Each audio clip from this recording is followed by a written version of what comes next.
नमस्कार, मैं हूं आपके साथ कविता राणा। पड़ोसी मुल्क पाकिस्तान चालाक ड्रैगन के हाथों की वो कठपुतली है जिसकी कमान हमेशा से जिनपिंग सरकार के हाथों में ही रही है। एक तरफ भारत विरोधी पाकिस्तान की साजिशें जारी हैं तो दूसरी तरफ इमरान सरकार चीन के कर्ज तले बोझ से इतनी दबी हुई है कि चाहकर भी खुद का स्टैंड नहीं ले पाती है। अब देखिए, लद्दाख में चीन की शातिरगिरी को नाकाम करने के लिए भारत के 20 जवान शहीद हुए तो पाकिस्तान के उर्दू अखबारों में भारत के खिलाफ आक्रामक भाषा का इस्तेमाल होने लगा।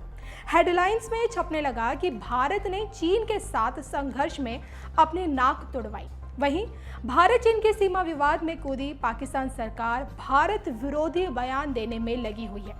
ऐसे में सवाल उठता है कि क्या पाकिस्तान जानबूझकर भारत से उलझना चाहता है? पाकिस्तान की उल्ट-पटांग बयानबाजी क्या दोनों मुल्कों के रिश्तों को खत्म कर देगी? इस वक्त भारत और पाकिस्तान के ग्रह नक्षत्र किस ओर इशारा कर रहे हैं? इस पर क्या कहती है दिव्य के डॉक्टर श्रीपति त्रिपाठी जी की भविष्यवाणी, उनकी ज्योतिष गणना देखिए। दोस्तों नमस्कार, मैं हूं डॉक्टर श्रीपति त्रिपाठी। ज्योतिष की दृष्टि से युद्ध की पहल चीन करेगा और चीन की सह पर पाकिस्तान चीन का मदद करेगा। इस जंग में भारत की कुंडली में शत्रु स्थान पर देवगुरु बृहस्पति बैठे हैं, जिसके कारण संसार के अंदर शत्रु पक्ष में भारत का मान, गौरव, दबदबा व बड़प्पन ऊंचा रहेगा। वर्तमान में भारत की कुंडली में कर्क राशि का चंद्रमा तीसरे भाव में होने के कारण तथा चंद्रमा की महादशा में शनि की अंतर्दशा होने के कारण भारत का विषयोग वाला समय चल रहा है। यहाँ शनि मलेच्छता कराएगा। पाकिस्तानी लोग शनि के अंतर्गत आते हैं। इस समय पाकिस्तान चीन का गुप्तचर का काम करेगा। यह समय थोड़ा सा प्रतिकूल है। पाकिस्तान के द्वारा भारत सरकार पर ये आरोप लगाना कि मोदी सरकार सबसे उलझ रही है, अपने दोहरे चरित्र को यहाँ पाकिस्तान दिखा रहा है। भारत को क्षति करने का मलेच्छता वाला स्वभाव ही इसके लिए काफी हानिकारक होगा। चीन और पाकिस्तान से भारत को संकटों और चुनौतियों का सामना करना पड़ेगा तथा आक्रमण का भय भी बना रहेगा। भारत को नेपाल, पाकिस्तान एवं चीन देशों से विश्वासघात व सीमाओं पर आक्रमण होने के कारण भारतीय सेना को पूरी तरह से तैयार रहना होगा।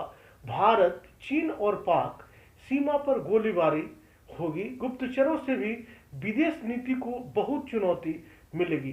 पाकिस्तान की कुंडली में चौथे घर में सूर्य, शनि, शुक्र, बुध और चंद्रमा 5 ग्रहों का जमावड़ा होने के कारण पाकिस्तान न खुद शांत रहेगा और न ही पड़ोसी को भी शांत रहने देगा। पाकिस्तान की कुंडली में कुलिक नामक कालसर्प योग अधिक पीड़ादायक होने से उसे जीवन भर संघर्ष, धन की हानि भोगनी पड़ेगी। वह भारत के लिए सिरदर्द बना रहेगा। चीन की कुंडली में मकर लग्न तथा सप्तम स्थान में नीच का मंगल होने के कारण अपनी षड्यंत्रकारी कुचालों से भारत को नुकसान व खून खराबे एवं आक्रमण की तैयारी में वह हमेशा लगा रहेगा तथा अंत में निर्णायक जंग करके ही दम लेगा। भारत, चीन व पाकिस्तान की कुंडली की विवेचना करने से पता चलता है कि चीन व पाकिस्तान के खिलाफ निर्णायक जंग लड़नी ही होगी, क्योंकि भारत की कुंडली में तीसरे घर में सूर्य, बुध, शुक्र, शनि एवं चंद्रमा 5 ग्रहों की युति तथा कालसर्प योग दोष होने के कारण भारत को पड़ोसी देशों से विश्वासघात का सामना करना पड़ेगा। तीसरा घर साहस व पराक्रम और पड़ोसी का भी होता है। भारत की कुंडली में 5 ग्रहों के योग के कारण संतुलन में कमी रहेगी। पड़ोसी देश से भी समस्याएं आएंगी। भारत की कुंडली में केतु सप्तम भाव में होने के कारण ज्योतिष के अनुसार यह अंतर्राष्ट्रीय आतंकवाद या ऐसे परेशानियों को दावत देता है। 2 दशक पहले चीन का यह रवैया देश के रक्षा मंत्री रहे दिवंगत समाजवादी नेता जॉर्ज फर्नांडिस की बातें याद दिलाता है, जिसमें उन्होंने चीन को भारत का सबसे बड़ा नंबर 1 दुश्मन करार दिया था। लद्दाख और सिक्किम से सटी भारत चीन सीमा पर सब कुछ ठीक नहीं चल रहा है। चंद्रमा एवं शनि की अंतर्दशा भारत को मानसिक परेशानी बढ़ाएगा। इन इलाकों में चंद्रमा ने न सिर्फ अपने सैनिकों की संख्या बढ़ा दी है, चीन ने अपनी सैनिकों की संख्या बढ़ा दी है, बल्कि उसकी वायुसेना सेना के हेलीकॉप्टर भी लगातार आसमान में मंडरा रहे हैं। उधर नेपाल ने भी तिब्बत और चीन से सटी सीमा पर भारत के लिपुलेख, कालापानी और लिम्पियाधुरा इलाके को अपने नए राजनीतिक नक्शे में शामिल कर एक नए विवाद को जन्म दे दिया है। माना जा रहा है कि नेपाल ने यह दुस्साहस चीन की सह पर किया है। चीन जो का मदद नेपाल कर रहा है। नेपाल की यह कार्रवाई और चीनी सैनिकों की ओर से उकसाने वाली गतिविधियों में अचानक आई तेजी बता रही है कि चीनी नेतृत्व सीमा पर बेवजह तनाव पैदा कर भारत को बड़ी परेशानी में डालना चाहते हैं। वो ज्यादा कष्ट देना चाहते हैं, परेशान करना चाहते हैं। उसे लग रहा है कि भारत इन दिनों कोरोना महामारी से निपटने में लगा है, इसलिए ऐसे में फिर से मोर्चा खोलकर उसे सीमाओं पर उलझाया जा सकता है और इसकी आड़ में अपने हितों के लिए दबाव भी बनाया जा सकता है। इसी कारण यह लोग बॉर्डर पे ऐसा कर रहे हैं और इसका जो प्रभाव है आजकल देखने को भी मिल रहा है। लेकिन चाइना का जो मंसूबा है वह पूरा नहीं होगा, वो नेस्तनाबूद हो जाएगा, वो चार मुंह चित्त हो जाएगा और अंत में समय जैसे बदलेगा, अंधियारा छटेगा और हिंदुस्तान जीतेगा।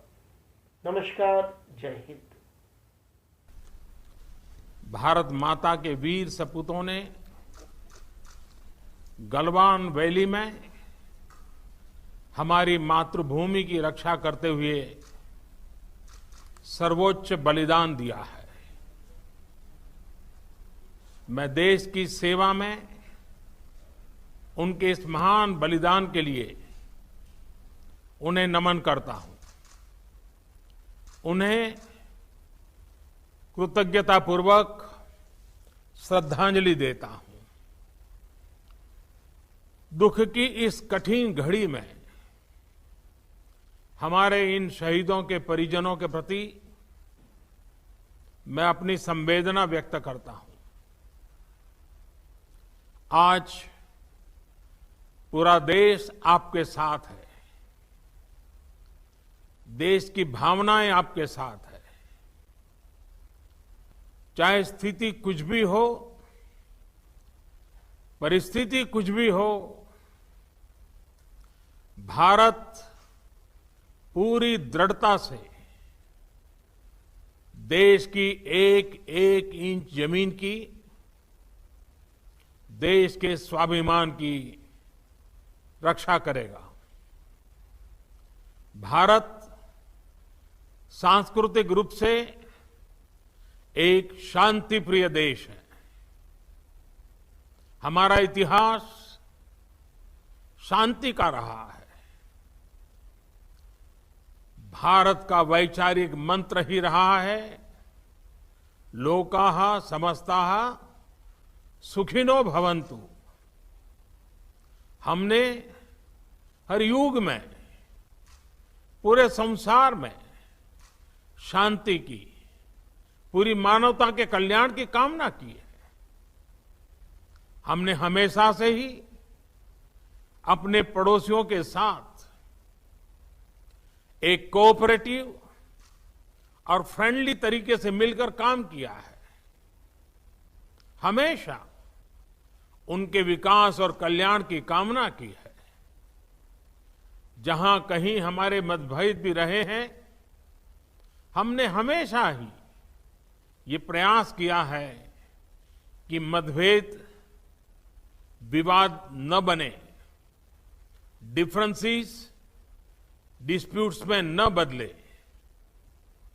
हम कभी किसी को भी उकसाते नहीं हैं, लेकिन हम अपने देश की अखंडता और संप्रभुता के साथ समझौता भी नहीं करते हैं।